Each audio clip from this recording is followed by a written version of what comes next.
아침 일라디오. 안녕하십니까. 오늘 아침 일라디오 아나운서 오승원입니다. 경찰이요, 내일부터 심야 시간대 스쿨존 속도 제한을 완화하겠다 이런 발표를 했다가 하루 만에 뒤집는 일이 벌어졌습니다. 스쿨존의 시간제 속도 제한은 어린이 보행자가 적은 시간에 시속 30km에서 시속 50km로 속도 제한을 완화하는 제도인데요. 이 제도를 지난해부터 전국 스쿨존 8곳에서 시범적으로 운영을 해왔고요. 내일부터 이들 지역만 시간제 속도 제한이 정식 시행된다고 합니다. 다른 스쿨존들도 기존의 속도 제한을 완화하려면요, 앞으로 대상지 선정을 위한 현장 조사 그리고 주민 의견 수렴 등의 절차를 거쳐서 예산을 배정하고 표지판 시설물 교체까지 완료해야 하는데요. 전국의 모든 스쿨존들이 이 준비를 마치려면 상당한 시일이 걸릴 것으로 예상되고 있습니다. 그런데 어린이 보행자의 안전과 직결된 중요한 사안을 아무 준비 없이 성급하게 발표해서 당장 내일부터 혼란만 벌어질 수 있게 됐죠. 운전자들은 절대 스쿨존 속도 제한 규정에 혼선 없으시기 바라고요. 경찰청에서 거듭 내용을 바로잡는 건 물론이고 혹시나 벌어질지 모를 안전사고에 단단히 대비 더 잘해주셔야겠습니다. 8월 31일 목요일 오늘 아침 일라디오 출발합니다.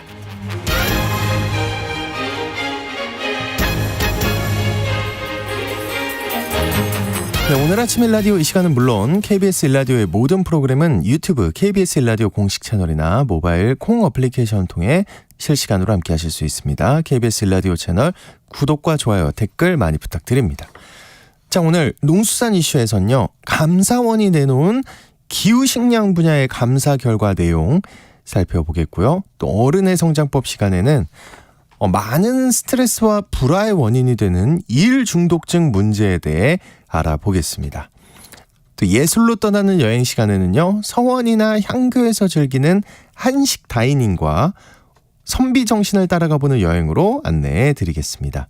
방송 참여 원하시는 분들은요, 단문 50원, 장문 100원이 드는 유료 문자 샵 9730으로 보내주시기 바랍니다. 유익한 정보와 살아있는 이야기가 있습니다. KBS 오늘 아침 일라디오. 감사원이 정부의 기후위기 대응 분야 정책 중 물과 식량 분야 감사 결과를 발표했습니다. 몇 가지 주목해야 하는 감사 결과가 나왔는데요. 미래 물 부족 규모가 정부 예상치보다 2배 웃돌 전망이고 식량 위기도 예측되는 상황이라고 합니다. 오늘 농수산 이슈에서 이 내용 살펴보겠습니다. 한국농정신문의 원재정 기자님 전화 연결되어 있습니다. 안녕하십니까? 네, 안녕하세요. 한국농정신문 원재정입니다. 네, 물과 식량 분야 정책에 대한 감사원 감사 결과가 나왔는데 이번 감사는 왜 했는지부터 얘기해 주시죠.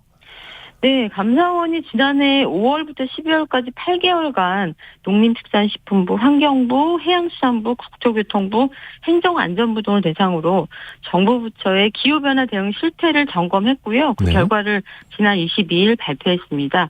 감사원이 이번에 감사를 한 이유는 미래 위험 요인에 대비하는 감사에 집중하자는 차원인데요.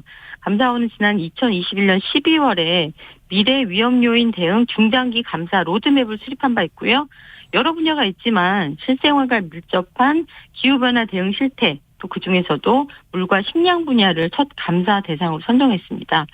핵심은 우리 정부가 간과하고 있는 미래 위험 요인을 감사를 통해서 사전에 점검하고 개선안을 마련하자는 것입니다. 그 기후위기 대응 분야 정책, 그중에서도 물과 관련된 감사 결과는 어땠나요? 예, 물 관련 정책은 환경부와 농림축산식품부, 행정안전부 정책이 감사 대상이 됐는데요. 먼저 환경부가 세운 제1차 물관리 기본계획이 있습니다. 물과 관련한 국가 최상위 법정 계획이고 2021년부터 2030년까지 적용이 되는데요. 이 감사원이 감사를 해보니 환경부가 이 1차 물관리 기본계획을 수립할 때 과거의 기상 패턴이 된다는 가정에 기반해서 물수급을 예측했다고 합니다. 하지만 미래 기후변화 시나리오를 적용해보니까 정부가 전망한 것보다 적게는 2.2배에서 많게는 2.4배 물이 부족할 것으로 나타났습니다. 다시 말해서 정부 전망치보다 미래에 물 부족이 더 심화될 것이다. 이런 분석입니다. 환경부가 예측한 물 부족 전망과 대책이 그 위기 대응에는 부족하다 이런 의견인 거네요. 네, 맞습니다. 미래 기후위기를 대비하는 차원인데 과거의 데이터만 분석을 해서 적용한 것이 문제가 됐습니다.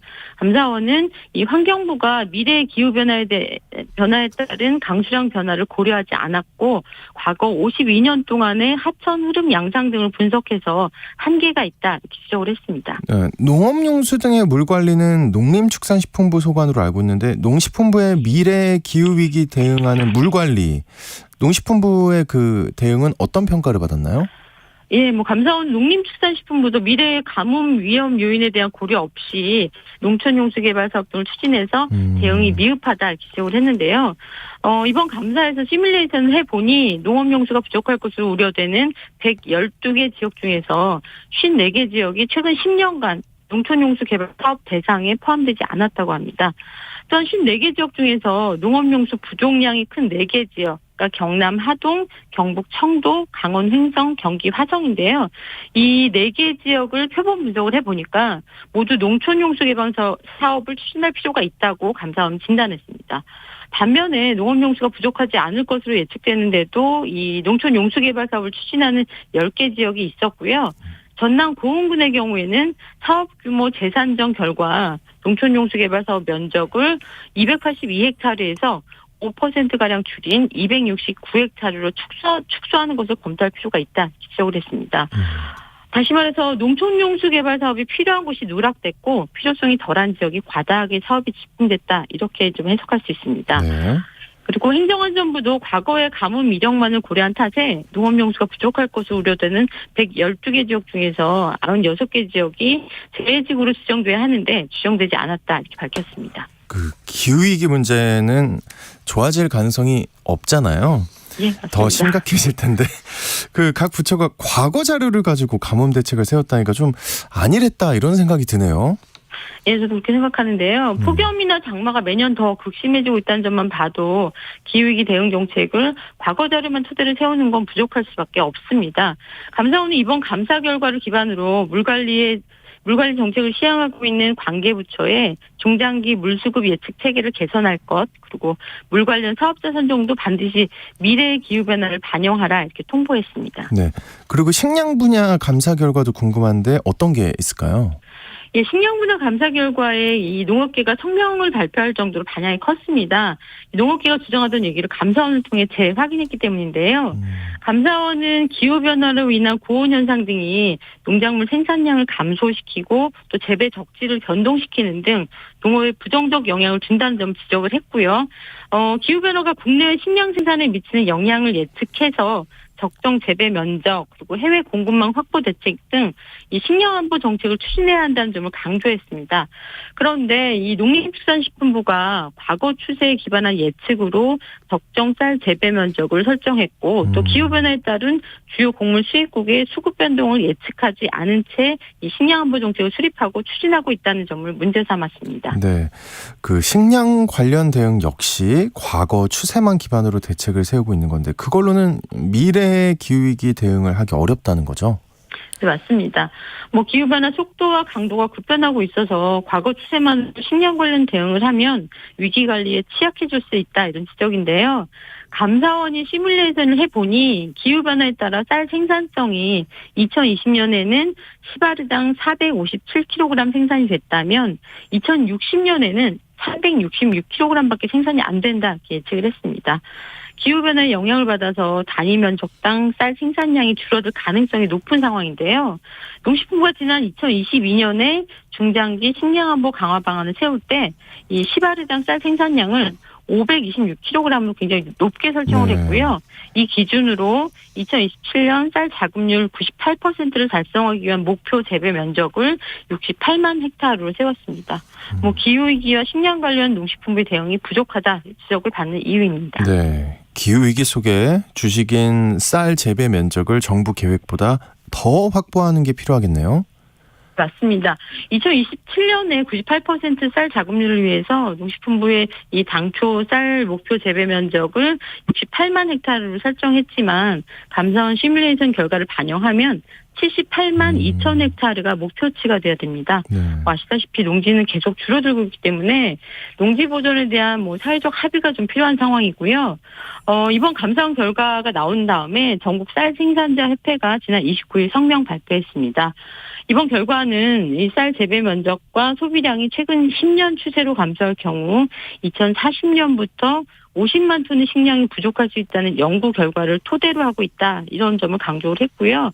쌀 재배 면적을 안정적으로 유지하고 특히 쌀을 생산하는 농민들의 생존권을 보호하는 데 정부가 특단의 대책을 마련해야 한다. 이렇게 요구했습니다. 네. 감사원의 기후식량 분야 감사 결과 내용 살펴봤습니다. 지금까지 농수산 이슈 한국농정신문의 원재정 기자님과 함께했습니다. 고맙습니다. 네, 고맙습니다.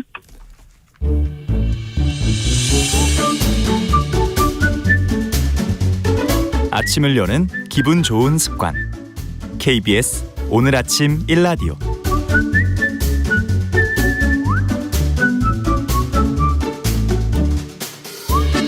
서툰 어른들의 마음이 자라는 어른의 성장법 시간입니다. 오늘은 너무 열심히 일하는 사람들의 문제에 대해 살펴보겠습니다. 정신과 전문의 신재현 원장님 나와주셨습니다. 안녕하십니까? 네, 안녕하세요.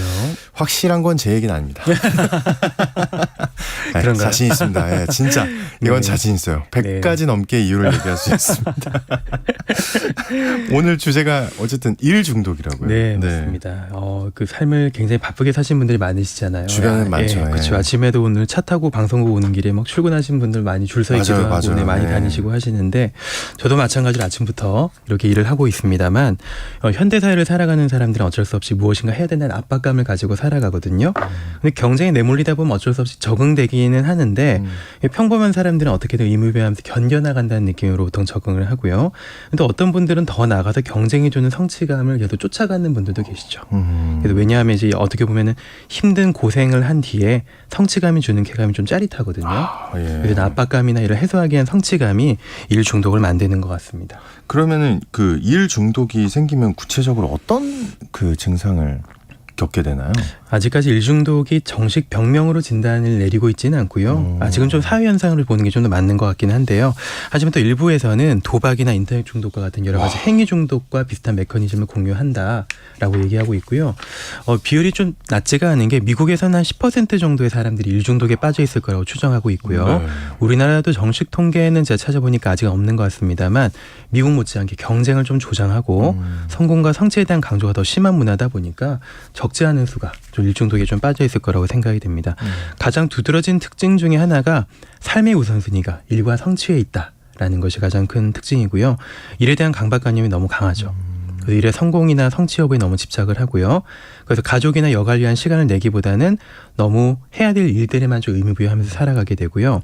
에너지가 우리가 한 100 정도가 있다고 한다면 보통 2, 30 정도 남겨서 쉬어야 되잖아요. 쉬지 못하고 모든 걸 다 이제 일에 쏟아버리니까 소진되는 거죠. 네. 항상 스트레스로 인해서 또 상당히 과민해진 상태이기도 하고 그래서 일에 대한 부담이 우리 몸을 과각성 상태에 머무르게 하니까 작은 일에도 폭발하게 되고 좀 취약하게 반응을 하는 거죠. 또 불안을 달고 사는 경우도 있고 네. 우울감을 달고 사는 경우도 있고요.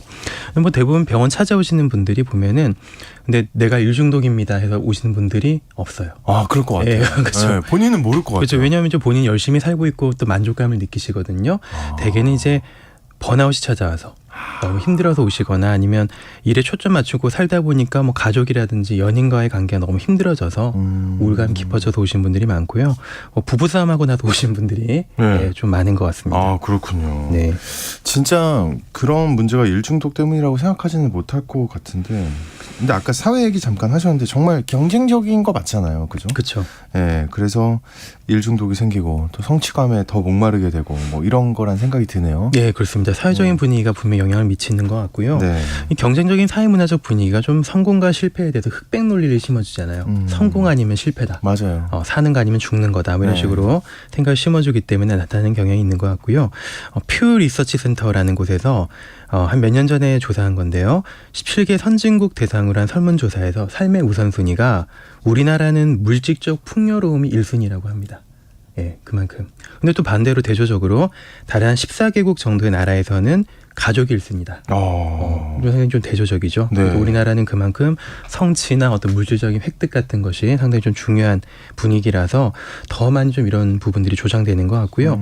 또 하나는 이제 생물학적인 요인도 있거든요. 도파민이라고 들어보셨죠? 네, 중독과 관련된 들어봤어요. 물질이 도파민이라는 물질인데 도파민이 여러 뇌 부위에서 쾌락과 실행 능력, 동기부여 등에 영향을 미치는 물질인데요. 우리가 성취감을 느낄 때 뇌에서 이 도파민이 많이 분비가 되거든요. 이 도파민이 이제 관련이 되어 있습니다. 중독과. 머릿속에서 막 뿜어져 나올 때는 즐겁고 행복하고 다행스럽다, 뭐 안도감을 느낀다 이런 느낌으로 다가오는데 또 고생을 한참 한 후에 뿜어져 나온 도파민이 보상으로 느껴지기도 하거든요. 아까 말씀드렸듯이 경쟁이 힘들기 때문에 더 짜릿한 느낌이 들기도 하고요.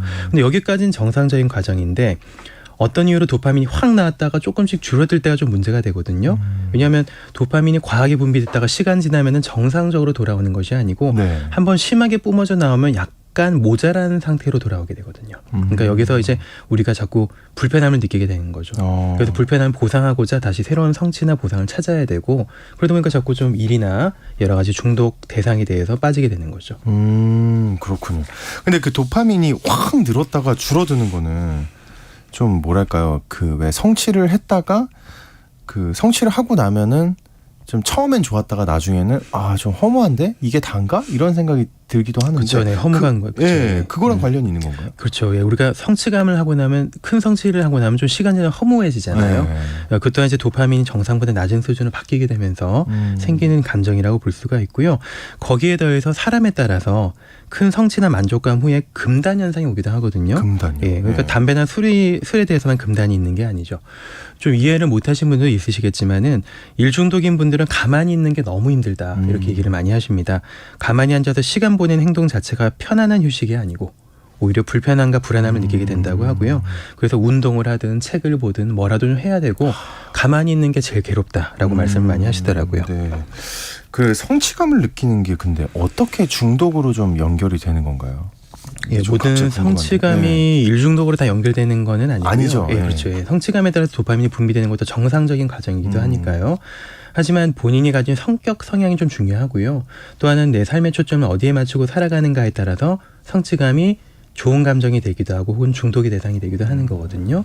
성격 상황을 먼저 말씀드리면은 성격에 여러 가지 요소가 있고 이제 이런 부분들이 그 중독에 영향을 미친다라고 많이 알려져 있는데 성격의 여러 가지 요소 중에서 부정적인 감정을 쉽게 느끼는 성향을 불안정성이라고 하는데요. 네. 이게 높고 또 목표를 성취하기 위해서 노력하는 성실성이라는 부분의 성향이 낮을 때 중독 가능성이 높다고 합니다. 아, 그래요? 성실성이 낮을 때? 예, 쉽게 말하면은 감정 변화가 잦은 반면에 불편함을 참고 견디기 힘든 사람이 여느 한 가지 대상에 빠지기 쉽다는 말이 될 것 같고요. 예전에 방송에서 제가 다뤘던 도박이나 술 같은 중독 대상들도 네. 결국 내가 당장의 불편함을 인내하지 못하고 해소하는 수단으로서 자꾸 반복적으로 사용될 때 문제가 된다고 말씀드렸는데요. 그래서 인간의 행동이 형성되는 과정을 생각해보면 이 행동을 하는 것이 나한테 좋은 거구나 라고 인지할 때 점차 이 행동이 늘어나게 되는데 이걸 행동의 강화라고 합니다. 네네. 강아지나 동물을 훈련할 때 이런 행동 강화를 많이 사용하잖아요. 그래서 지시를 따르게 됐을 때 좋아하는 음식을 주면 막 꼬리를 흔들면서 그렇죠. 좋아하고 그러면 그 다음에는 훨씬 더 그런 행동을 할 가능성이 높아지게 되는 거죠. 그래서 일에 중독된다는 게 이상하다고 느낄 수가 있지만은 어떤 불편 사항과 불안함이 나한테 있을 때 일과 성취가 주는 안도감이 있거든요. 그러니까 당장 일을 열심히 해서 성취감이나 어떤 안도감을 느끼게 되기 때문에 이런 행동들이 자꾸 늘어나게 되는 거죠. 또 하나는 삶에 무엇에 초점을 맞출 것인지 뭐가 중요한지에 따라서 또 이제 이런 것들이 갈리기도 하는데요. 주로 완벽주의 성향 가지신 분들이 일중독이 잘 빠집니다. 완벽하고 꼼꼼하게 매사를 처리해야지만 좀 되는데 그런 분들은 근데 자꾸 열심히 하다 보면 오히려 좀 스스로 감옥에 갇히게 되는 것과 똑같죠. 목적지향적인 삶을 사는 분들도 보면은 뭐 얼마를 벌어야 돼, 어떻게 살아야 돼, 무슨 직업을 가져야 돼라는 식으로 목표의식을 마음에 품고 살다 보니까 성취감이 삶에서 제일 중요하다로 생각하게 되니까 아무래도 일중독에 빠지게 될 가능성이 높을 것 같습니다. 그러면은 이제 스스로가 내가 일중독인지 궁금한데 뭐 이런 생각이 든다면 어떤 부분을 좀 살펴보면 좋을까요?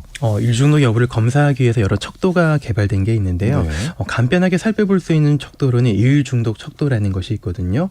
몇 가지 항목을 좀 살펴보겠습니다. 네. 10가지 정도 항목이 되는데요. 한번 들어보시고 해당되는지 생각해 주시면 좋을 것 같습니다. 네, 저도 이제 해보겠습니다. 네네. 저는 무조건 아닐 것 같은데 우리 청취자 여러분들도 네. 혹시 지금 시간이 되시면 예, 같이 한번 종이 들어보시고요. 예. 뭐 1부터 10까지 이렇게 생각하면 되나요? 예, 그렇죠. 1번은 시간에 쫓기고 바쁘다. 시간에 쫓기고 바쁘다. 네, 2번은 1 두겠습니다. 네, 예. 2번 동료들이 그만한 후에도 일을 그만한 후에도 나는 계속 일을 해야 된다. 아, 있을 수 없는 네. 일이죠. 네. 3번 계속 일을 버리고 바쁘게 지낸다. 한 번도 그래본 적이 없어요. 네. 4번 친구들을 만나거나 취미 혹은 여가를 보내는 것보다 보다 일을 훨씬 더 많이 한다. 네, 5번 해본 적이 없습니다. 예, 점심을 먹으면서 전화 통화하는 동시에 메모를 작성하는 식으로 한 번에 두세 가지 일을 처리를 한다. 드라마에서만 봤죠. 네. 네. 6번 내가 하는 일이 즐겁지 않을 때조차도 열심히 하는 것은 중요하다. 뭐라고요? 다시요. 내가 하는 일이 즐겁지 않은데도 열심히 하는 것이 중요하다. 어우, 이해가 안 되죠. 네. 왜 하죠? 네. 7번 가끔 내 안에 무언가가 나로 하여금 열심히 일하도록 충동질하는 것을 느낀다. 갑자기 내 안에 무언가가 그렇죠, 그렇죠. 너 열심히 해야 돼. 예, 너무 프레셔가 느껴진다. 그런 그리고 친구 있었으면 좋겠네. 8번 그 일이 즐겁지 않을 때도 열심히 해야 될 의무감을 느낀다. 오, 이거는 있을 수 있죠. 예. 9번 일하지 않고 쉬는 것이 편하지가 않다. 일하지 않고 쉬는 게 편하죠. 네. 네. 10번 일을 하지 않을 때 죄책감을 느낀다. 죄책감을 느낀다. 네. 근데 느낀 적이 조금 있긴 하네요. 아, 네. 10번은 해당되는 부분이 뭐 많지는 않으신 것 같은데. 이거 네. 거의 평균이 1점인데요. 네, 아나운서님은 뭐 아니신 것 같고요. 네, 어쨌든 네. 해당 많이 되더라도 들으신 네. 분들이 사실 항목별로 점수를 매겨서 응답하는 방식이기 때문에 좀 네. 정도가 더 중요한 거고요. 어. 해당되는 부분이 좀 많으시다면 생활 한번 돌아볼 필요가 그러면은 있을 것 같긴 합니다. 지금 질문이 10개였잖아요. 네네. 그러면 한 몇 점 정도? 1에서 한 5개 10점 정도 이상이 해당된다 하면은 5개 정도 예, 이상이 한 10점? 예, 그 정도 해당된다면 좀 생각을 해볼 필요가 있다 정도로 생각하시면 될 것 같습니다. 50점. 그러면 이제 여기서 10가지 질문에서 50점이 넘었어요. 그러면 이제 이걸 벗어나려면 어떤 노력을 좀 할 수 있을까요? 결국 행동의 변화 과정의 첫 번째가 제일 네. 중요한 건 인정하고 받아들이는 거거든요. 그러니까 일 중독에 벗어나기 위해서 먼저 해야 될 거는 내가 언제 이게 시작됐나 일단 떠올려 보던 것부터 시작을 하고요. 당시에 무슨 생각했었는지 무슨 상황이 나를 일로 내몰았는지 또 그에 대한 보상이나 그에 대한 생각이 어땠는지 좀 살펴보는 일이 좀 선행돼야 될 것 같습니다. 일과 휴식의 경계가 사라졌을 때 어떤 불안이 나를 좀 이렇게 일에 너무 몰두하게 만들었는지 이런 생각을 좀 구체적으로 찾아보는 게 도움이 되고요. 아까 말씀드렸던 것처럼 일 중독의 기저에는 어떤 고통이나 어려움을 회피하려는 의도가 숨어 있거든요. 그래서 이와 관련해서 본인이 가지고 있는 생각을 살피는 것도 중요합니다. 많은 분들이 경제적인 불안, 네. 일을 그만두면 돈을 못 그렇죠. 벌게 그게 될 거고 크지 않을까요? 근데 더 나가서 뭐 파산할 거다. 뭐 나앉게 될 거다 이런 생각을 하게 되는 분도 꽤 많으시고요. 혹은 뭐 직업이 없는 나는 완전 쓸모없는 사람이다. 혹은 더 나가서 쓰레기다. 라고 생각하는 분들 꽤 많으시거든요. 근데 이제 이런 생각들이 사실 좀 오류가 많은 생각인데도 이런 내적인 불안을 알아채지 못한 채로 살아가는 분들이 꽤 많아요. 그래서 좀 본인의 마음을 돌아볼 필요가 있을 것 같고요. 네. 또 스스로 본인한테 진짜 중요한 가치를 생각해 보는 것도 중요하거든요. 그러니까 진짜 원하는 것이 무엇인지라고 물으면 일중독인 분들은 나 인정받는 거 중요하다. 성취하는 거 중요하다. 성공하는 게 중요하다라고 말씀을 하시거든요. 근데 거기에 추가로 제가 드리는 질문이 그렇게 해서 뭘 하고 싶나요? 라고 여쭤보거든요. 그걸 다 이룬 다음에. 그렇죠. 그렇게 해서 그러고 나면 뭘 하고 싶은지를 여쭤보는데 결국에는 이제 올라가다 보면은 삶의 행복이 제일 중요하다라는 결론이 나는 거죠. 그래서 삶에서 제일 중요한 게 뭐 일을 열심히 해서 성취하는 것도 중요하겠지만은 그보다도 더 큰 것이 무엇인가를 좀 생각하면서 진짜 큰 방향을 설정해 나가는 것이 중요할 것 같습니다. 진짜 어려운 얘기네요. 근데, 네, 그렇죠. 저는 이 생각이 들어요.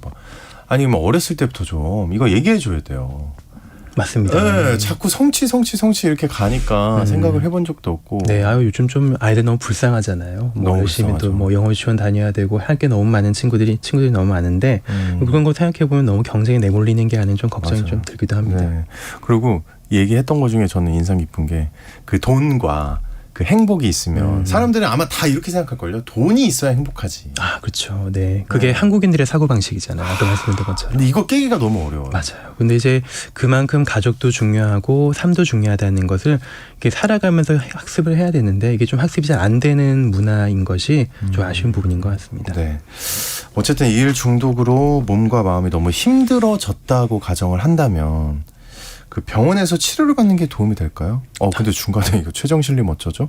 9가지에 해당된다고. 아유, 어떡하나. 네. 한번 전문적인 상담을 받아보시는 게 네, 좋을 것 같다는 생각이 듭니다. 정실님 힘내시고요. 네, 힘을 네. 어떻게 해야 되죠? 네. 네. 안타깝습니다. 네. 네. 상담 가시죠. 네. 네. 근데 병원에서 치료받는 게 도움 될까요? 모든 병이 그렇지만 사실 내가 파악하기가 좀 힘들거든요. 네. 그 주변에 좀 과열돼 있다, 너 좀 쉬어야 된다는 말이 들려오기 시작하면은 내가 파악하기 전에 남들이 먼저 파악했을 때 이거 좀 문제가 있는 거구나 인식하고 인정하는 것이 좀 필요할 것 같습니다. 제 생각에는. 주변에서. 네네. 저도 근데 사실은 제가 아까 그렇게 1.1점이라고 했지만 10가지 질문에 한 3년 정도? 정말 바쁘게 살았던 시기가 있거든요. 정말 주말에도 못 쉬고 일했던 시기가 있는데 네. 근데 막상 그렇게 일할 때는 아무 생각이 안 들고 일 생각밖에 안 들더라고요. 상황이나 조건이 그래서 그렇죠. 그렇지. 네네네. 근데 그 당시에 저 같은 사람들 그런 분들은 어떻게 하면 될까요? 사실 이것도 좀 마음을 먹어야 되는 거거든요. 네. 일을 멈추고 휴식으로 전환하는데 사실 연습이 필요한 거고요. 일 중독자들에게 좀 휴식은 불편한 단어일 수도 있는데요. 네. 작은 여유를 조금씩 확보를 해야 되고 일과 휴식의 경계선을 긋는 것에 굉장히 연습을 많이 하셔야 됩니다. 연습을. 그러니까 네. 쉬는 것이 나한테 좋다라는 것이 돼야지만 어느 정도 내가 좀 쉬는 마음을 좀 먹을 수가 있기 때문에 아까 말씀했던 것처럼 좀 내가 했을 때 좋구나라는 느낌을 받을 수 있도록 가능한 한 정기적으로 휴식을 확보를 하고 또 그것을 하면서 최대한 즐거운 활동들을 해나가면서 삶의 여유 공간을 만들어 나가는 것이 중요할 것 같습니다. 그 취미 활동을 가져보는 건 어떨까요? 당연하죠. 당연히 좋은 방법인데요. 네네. 가능하다면 좋은 방법이지만 이제 중독에서 다른 행위로 전환하는 게 쉬운 일은 아니거든요. 그래서 여러 가지 것들을 좀 많이 해보시면 좋습니다. 내가 우연히 뭔가 나랑 잘 맞아서 빠질만한 거리를 찾게 되면은 또 쉽게 취미에 빠지게 되기도 하거든요. 그건 좀 취미에 중독이 되는 거죠. 건강한 것에 중독이 되게 만드는 것이 중독 치료 굉장히 중요하기 때문에 좀 더 건강한 대상을 찾아가는 것이 나에게 도움이 될 거라고 생각을 합니다. 취미는 좋은 방법입니다. 네, 알겠습니다. 어른의 성장법, 오늘은 일 중독에 대해 얘기 나눠봤습니다. 정신과 전문의 신재현 원장님과 함께했습니다. 오늘 고맙습니다. 네, 감사합니다.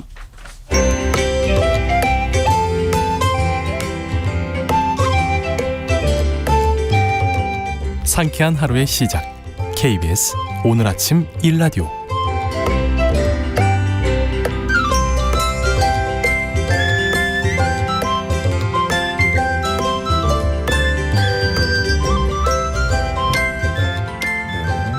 어이구, 괜찮아요? 약간 좀 전통의 먹과 맛을 느낄 수 있는 예술로 떠나는 여행 시간인데요. 지금 마이크를 조정하고 있습니다. 근데 마이크 괜찮은가요? 이게 균형이 좀 안 맞아가지고. 네. 자, 오늘은 서원으로 떠나는 여행이라고 하는데요. 어떤 곳인지 저는 서원을 따로 가본 적도 없고 들어보신 적도 없으시고 예전에 이제 학창 시절 때 네. 서원향교 이런 것이 있다. 네. 이렇게만 들어봤는데 네. 사실 먼저 인사를 그러니까요. 지금 마이크 때문에 괜찮습니다. 네, 오셨죠? 네, 안녕하세요. 네. 조희선입니다. 네. 직접 소개를 해주시죠. 오늘 어떤 얘기인지. 네, 사실 많은 분들이 서원이나 향교를 제사를 지내는 곳이라고 생각하시는 분들이 많은데요. 네. 사실은 지금으로 따지면 서원과 향교는 중고등학교 해당한다고 생각하시면 되겠는데요. 이 향교는 나라에서 세운 공립 교육기관이고 서원은 조선 중기 이후에 사대부들이 설립한 사립교육기관입니다. 그래서 여기서 조금 더 깊이 있게 학문을 이어갈 친구들은 어디로 왔을까요? 성균관으로 진학을 했겠죠. 네, 그래서 여기 서원에서는 또 하나의 중요한 기능이 또 추가가 되는데요. 향배라고 하는 조선의 국교였던 유교의 성현들이 제사를 지내는 곳이기도 한 겁니다. 그래서 학업과 과거 합격이 주목적이었던 성균관이나 향교와는 이 서원이 그 기능이 조금 달랐다고 보시면 되겠습니다. 그래서 로컬스러운 문화가 훨씬 강했던 서원은 우리나라만의 독특하고 고유한 방식으로 발전을 했는데요. 중국 서원이 초기 사립학교에서 후에 관학으로 발전을 하고 관료 양성이 목적이었다면 우리나라의 서원은 처음부터 줄곧 사립교육기관으로 역할을 담당했고 학문을 닫고 연구하는 기능의 역할이 컸습니다. 특히 출세보다는 올바른 삶의 가치관을 배우고 익히면서 학식과 인품을 갖춘 진정한 선비의 품성을 갖춘 인성을 키우고자 했던 곳입니다. 그래서 많은 학생들이 이 서원에 입학을 하게 되면서 전국적으로 1000여 개가 넘는 서원이 운영되게 되었습니다. 1000여 개요. 네. 와, 엄청 많았네요, 전국에. 네, 지금 들어보신 적도 없는데. 아, 좀 생각하긴 네, 하지만 아닙니다. 1000여 개나. 네. 근데 지금은 거의 없겠죠, 그렇죠. 아마. 거의 사라졌죠. 그래서 사실 조선의 건국때부터 유교 중심의 정책을 취하다 보니까 전국 각지에 많은 서원이 생겨났습니다. 심지어 큰 서원들은 프랜차이즈까지, 서원 프랜차이즈까지 생겨났다고 하는데요. 이런 첩설들이 성행하자 규모가 큰 서원들이 특권 의식을 가지게 되었습니다. 그래서 전지와 노비를 점유하고 이 서원이 당론의 소굴이 되었습니다. 상황이 그렇다 보니까 유생들은 향교보다도 서원에 들어가서 이 붕당 정치에 골몰을 하게 되었고 자기들끼리 뭉치는. 네. 네. 심지어는 서원을 근거로 양민을 토색하는 폐단이 심해지자 이 역대 조선 왕들은 여러 차례 이 서원의 정비를 꾀하였으나 큰 성과를 거두지 못했다고 그랬겠죠. 해요. 네. 예. 밑에가 다 서원 소속이었을 텐데. 그렇죠. 네네. 그때 등장한 흥선대원군. 아, 네, 이 흥선대원군께서 서원 철폐령을 내려서 이야. 집정 초기부터 서원의 비행과 비리를 낱낱이 적발하게 하는 동시에 사설과 남설을 언금하라고 지시했는데 사설과 남설은 네. 묻지도 따지지도 말라는 그런 뜻이에요. 네. 그래서 고종 득이 당시에는 이 조정의 재정에 부담을 주는 사원을 일제히 정리하라고 지시하면서 1000여 개가 넘었던 전국의 서원은 47개밖에 남지 않게 됩니다. 나머지를 다 이제 문 닫게 해버린 거죠. 와, 재정에 부담도 주고 있었네요, 이게. 그렇죠. 세상에. 네. 근데 지금은 47개 남은 것도 없지 않을까요? 그렇죠. 아닌가요? 있어요? 그래서 사실상 좀 유명무실하던 한국의 서원에 2019년 엄청난 빅 이벤트가 일어나는데요. 바로 2019년 7월 6일 제43차 세계유산위원회 즉 유네스코에서 한국을 대표하는 9개의 서원을 지정하게 되었고 한국 성리학 교육의 산실 한국의 서원이 세계유산으로 등재가 되게 됩니다. 네. 그리고 세계유산으로 지정된 9개의 서원은 정읍의 무성서원, 경북 영주의 소수서원, 경주의 옥산서원, 안동의 도산서원과 병산서원, 대구 달성군의 도동서원, 경남 함양의 남계서원, 네. 전남 장성의 피람서원, 충남 논산의 도남서원까지 총 9개의 서원이 지정이 되게 되면서 한국의 서원이 한국을 대표하는 명소 중에 하나로 자리매김하게 됩니다. 네, 이 오늘 그 9개 서원 중에서 추천해 주실 곳이 있는 건가요? 네, 그래서 제가 개인적으로 네. 9월달 네. 바로 내일이죠. 네. 내일부터 오호. 안동 병산서원에서 올해 굉장히 멋진 프로그램에 참여를 하게 되었어요. 그래서 나의 문화유산 답사기를 쓰신 유홍준 전 알죠. 문화재청장님께서도 서원의 백미라고 극찬을 하시면서 국내에서 가장 아름다운 서원으로도 꼽힌다고 적어주셨던 안동의 병산서원에서 멋진 행사를 개최하게 되었습니다. 네. 그리고 저도 얼마 전에 처음 방문하게 되었던 서원이 바로 이 안동의 병산서원입니다. 거기는 어떤 곳인가요? 본래 이 병산서원의 전시는 고려시대의 안동 풍사년의 풍악서당으로 출발을 했는데요. 1572년에 서해 유성룡 선생님께서 병산으로 서당을 옮기시면서 지금 현재 위치에 자리 잡게 되었습니다. 그러니까 유성룡 선생님의 후예들의 위패가 모셔진 곳이기도 하겠죠. 아까 네. 제사도 같이 지낸다고 했으니까요. 네. 그 후 병산서원에서 많은 학자를 배출하게 됩니다. 그래서 대원군의 무시무시한 서원 철폐령이 네. 내려졌을 때도 이 회철이 되지 않고 잘 살아남아서 현재 유성룡 선생님의 문집을 비롯해서 각종 문헌 1000여 종과 3000여 권의 책이 잘 보존되어 있는 문화재입니다. 근데 갑자기 이렇게 네. 먼 안동 병산서원까지 가신 거예요? 네, 사실 어제 안동에 갔다가 한 12시 반쯤에 왔어요, 서울에. 12시 반에 밤에. 와서 지금 어이구. 네, 그래서 너무 피곤하시겠는데? 네, 바로 또 이제 내일부터 시작이 되기 때문에 갔다 왔는데 네. 제가 왜 갔다 왔냐면 이 한국의 문화재들을 관리 감독하는 문화재청 한국문화재 재단이라는 곳이 있어요. 네. 그래서 이 문화재 재단과 함께 멋진 프로그램을 기획하게 되었고 그 기획의 한 파트를 제가 연출을 하게 되면서 방문하게 되었는데요. 연출로. 네. 네, 9월 한 달 동안 이 유생들이 묵었던 방에서 실제로 하룻밤 편히 쉴 수 있도록 1박 2일로 기획된 병산 서원 스테이라는 행사가 열리는데요. 이 병산 서원 스테이 연출에 참여를 하게 되면서 제가 한국의 또 서원의 매력에 푹 빠지게 되었습니다. 그래서 템플 스테이는 좀 들어보셨죠? 네네, 네, 많이 그래서 템플 들어봤죠. 스테이처럼 서원 스테이를 만든 것인데요.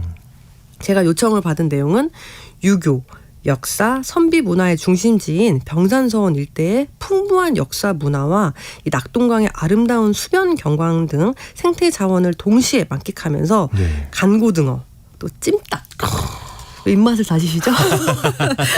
안동 소주 등 다양한 안동 전통 음식을 맛있죠. 재해석한 최고급 한식 파인다이닝을 이 병산서원에서 직접 제공을 해달라는 네. 제가 미션을 받고 그 미션을 수행하게 된 거예요. 그러면은 이 문화와 네. 문화 프로그램과 네. 다이닝을 같이. 네, 그리고 이제 스테이 하룻밤을 거기서 이제 주무시게 되는 거예요. 예, 어려울 네. 것 같은데. 네.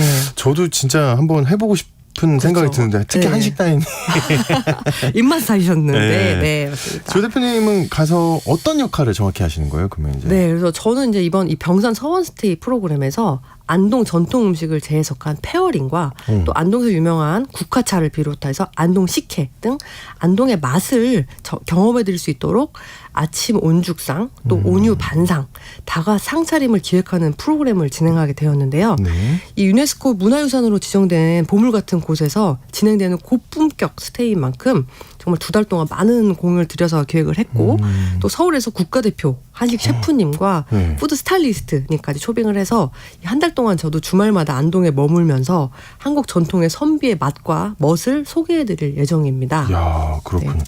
준비 과정이 잘 보통이 아니었을 것 같은데 네. 어떤 준비 과정이 있었나요? 네, 일단 안동 선비의 맛을 재현하는 행사였기 때문에 네. 안동 전통 음식을 재해석한 메뉴 개발이 좀 쉽지가 않았어요. 그래서 제대로 된 자문을 또 구해야 되기 때문에 저희가 안동 충효당에 가서 서해 종가 종부님을 찾아뵙고 또 자문을 얻었는데요. 이 충효당은 또 어떤 곳이냐면 네. 안동을 대표하는 가문 중에 하나인 예안 이씨 가문의 종택입니다. 그래서 이 충효당 같은 경우에는 1999년에 엘리자베스 여왕님께서 내한하셨을 한국에 왔을 때. 네. 그 충효당에 방문하셔서 다과를 드시고 김장 담그기 체험을 직접 또 하셨던 곳이기도 한데요. 이 안동 하회마을에 있는 충효당에 직접 거주 중이신 충효당 종부님을 뵙고 이 엘리자베스 여왕님의 방문 당시 비하인드 스토리를 비롯해서 정말 어렵게 음식을 준비하셨다는 얘기를 들으면서 지금의 한국 무상의 위상이 높아지기까지 정말 오랫동안 많은 분들의 희생이 있었구나를 다시 한 번 또 느낄 수 있었습니다. 비하인드 스토리는 그냥 지나가는 겁니까? 얘기 안 해주시고. 아니 지금 이제 하려고요. 자, 마음이 급했습니다. 네, 그래서 예. 이 충효당에 네. 그 엘리자베스 여왕님이 처음 오셨을 때 이 방에 신발을 벗고 들어가는 걸 처음 해보신 거예요. 그렇겠네. 외국. 그렇죠. 예. 네, 그래서 되게 좀 망설이셨는데 직접 또 한국의 문화를 존중하는 차원에서 또 신발을 벗고 방 안에 들어가셔서 되게 많은 분들이 놀라셨다고 합니다. 신발을 당연히 신고 그냥 들어가실 거라고 대부분 생각하셨던 거예요. 그래요? 네, 그래가지고. 그럼 충효당에서도 그렇게 생각하고 있었던 거예요? 그렇죠. 그래서 이게 사실 이제 신발을 벗는다는 것 익숙하지 않으시고 네. 또 이제 그래가지고 그 에피소드가 되게 기억에 남는다고 말씀을 해주시더라고요. 네. 네. 정말 많은 분들이 그 한국의 서원을 알리는 것에 네. 애정을 갖고 계신 것 같은데 혹시 또 병산서원에서 네. 또 특별히 기억에 남는 곳이 있을까요? 네, 사실 정말 아름다웠던 곳이 있는데요. 바로 병산서원의 만대루라는 곳입니다. 만대루요? 그래서 이 네. 만대루의 만대는 푸른 절벽은 오후 늦게 대할만하다라는 뜻에서 따온 것입니다. 그래서 병산서원 앞에는 바로 이 병산 산이 있고 이 산 위로 떠오르는 보름달이 이 만대루 앞에 연못에 비치게 됩니다. 와, 그래서 이 서원 앞마당에 달빛이 가득 내리면 병산서원은 그야말로 푸른색 절벽이 물에 비추는 뷰 맛집으로 변신을 하게 됩니다. 그래서 이 병산서원에 가시면 2층으로 건축된 만대루에서 바로 이 멋진 절경을 한눈에 감상하실 수 있는데요. 그래서 만대루에서 보는 노을과 풍경이 병산서원에서 가장 예술적인 공간으로 뽑히는 공간이기도 합니다. 그리고 이 만대루는 우리나라 서원 중에서 옆으로 가장 긴 건축물이기 때문에 200여 명이 함께 모여서 공부를 할 수 있을 정도로 굉장히 규모가 큰 망루예요.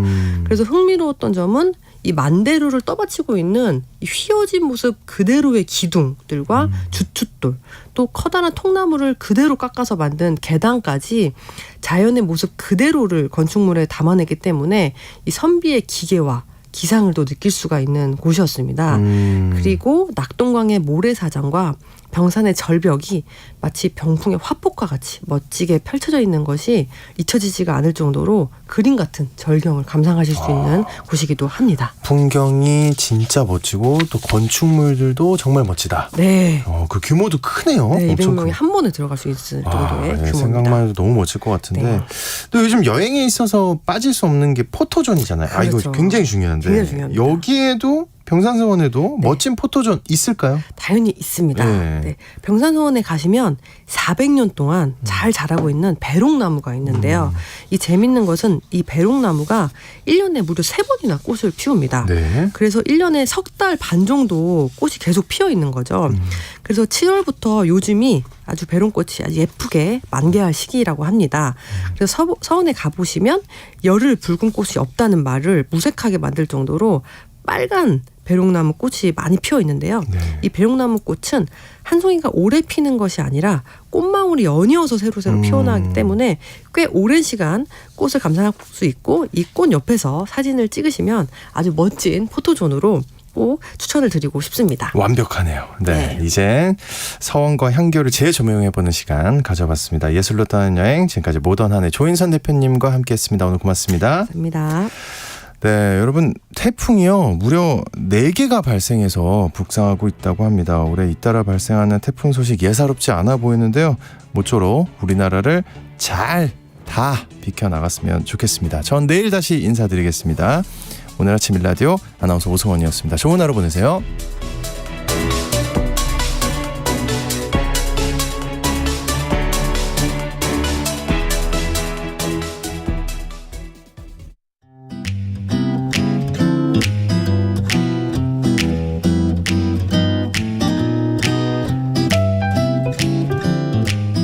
안녕하세요.